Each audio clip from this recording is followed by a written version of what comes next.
So back in 2012, when I was coming up with the concept of Entrepreneurs on Fire, I was a pretty naive and rookie entrepreneur. I got lucky on a lot of decisions that I made. I made a lot of mistakes that kind of just went unnoticed or, forgotten just because, not that many people were paying attention and there just wasn't that much competition. I just did what I thought I needed to do to get a daily podcast out there to the world.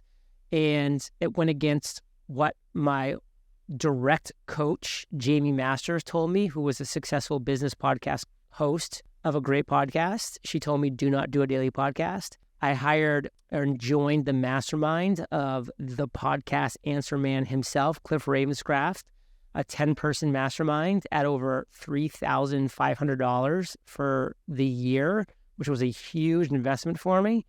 And he said, do not do a daily podcast. And I just knew that all the information they were giving me was great information, except one little voice in my mind said, John, if two of the top people in the podcasting space are telling you that something can't be done or shouldn't be done, and you can find out a way to do it, that's a huge opportunity. And so that's where I kept pushing forward and implemented 99% of their amazing advice, ignored the 1% that I knew was going to be the difference maker. That's kind of legit. So you essentially ran the 4-minute mile in the podcast arena.